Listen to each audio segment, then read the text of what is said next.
F1 simulators can do this.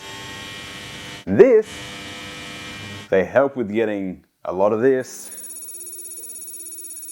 They are a long way away from helping with this. There's 16 seconds between Fernando Alonso and Max Verstappen. Perez. Simulators are critical to how teams perform on track, but they can't do everything.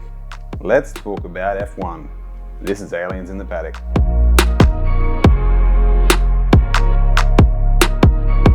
Every single GP, you might hear the commentators talk about how cars are doing in the simulations, how their third driver or sometimes race team are behind screens testing out potential loadouts to ensure there are very minimal surprises when it comes to the race day, as well as of course gain potential lap time. If you know absolutely nothing about simulators, here's a few facts you got to know before we talk about what they can't do.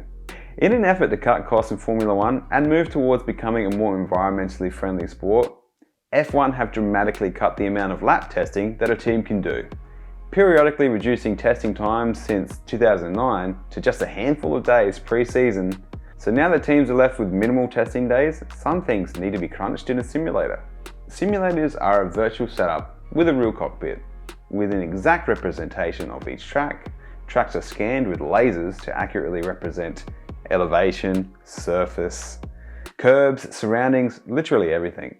Data sets can be changed to give the simulation driver the ability to give feedback on potential loadout changes, upgrades, and strategies in real time. Simulations don't always need a driver either. Autonomous sims can be run in order to assist with how well a car can perform or how a team's strategy might go in certain conditions. Simulations can be run anytime with no restrictions. At present, unlike a few other developmental tools, the FIA does not restrict sim time. Individual components are actually simulated and added into the car. For example, a change in suspension, a change in the side pods can be added into the simulation and compared to any different number of loadouts. Each team simulator is a closely guarded secret. And what level each simulator can simulate different aspects of track and car are closely guarded secrets, with no doubt more and more improvements happening each year. So let's not confuse an F1 simulator with sim racing. Sim racing games are designed to accurately represent how cars feel with realistic driving and realistic tracks. An F1 simulator is a driving simulator using mechanics and scientific diagnostic tools to run tests. While an F1 simulator looks like a video game and can be fun to use, it's ultimately a tool designed to purely spit out data the F1 Constructor team can use to increase performance on track. Top level, that's pretty much it. If the FIA aren't going to let you run your car around the track anymore, a simulator is a pretty good substitute. So what is a simulator not helping with then? Famously, Lewis Hamilton is anti-simulator, feeling like it isn't additive to his driving abilities. However, in recent years, particularly in 2021 and 2022, when Mercedes had a disappointing car, Lewis finally stepped into the sim to help his team sort it out. And that is probably the critical takeaway about simulators.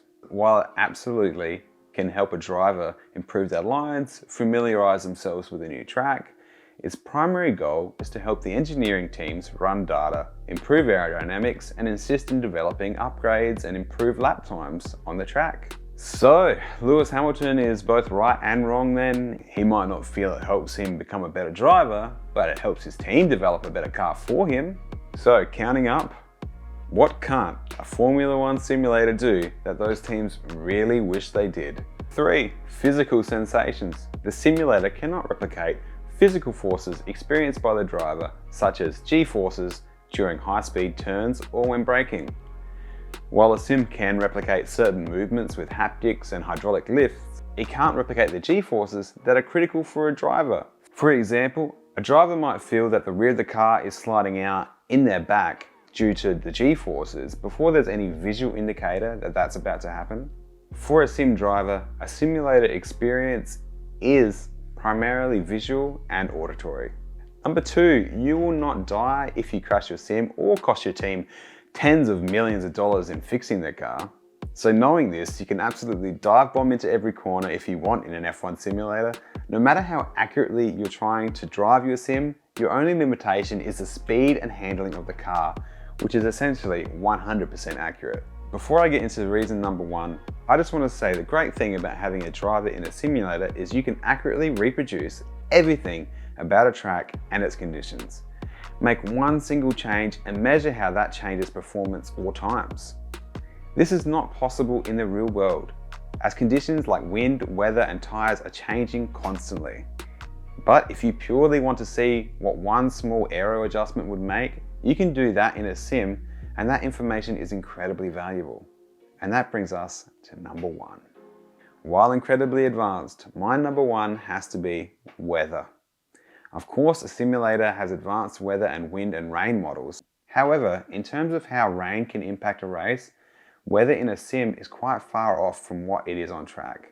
Factory F1 simulations take into account factors such as track temperature, ambient temperatures, tyre compounds, aerodynamics, and how rain affects grip and handling. This allows drivers and the teams to practice and prepare for different weather scenarios, enhancing their understanding of how the car will behave in wet conditions. However, it's important to note that even with advanced simulations, there are limitations in accurately representing real-world complexities of weather and rain. Weather conditions can be highly variable and dynamic, making it challenging to predict all the nuances that a driver might experience on an actual race day. Even if you put the most advanced rain model on during an F1 simulation, there's also no way to put the driver under the realistic experience of driving in the rain in a simulator, which of course affects their ability to see due to the spray or the rain on their helmet, and not to mention the sensation of being rained on. Of course, not all simulation runs are done with a driver, but it's an important factor. While researching this, I discovered quickly that factory F1 simulators all have varying abilities and strengths.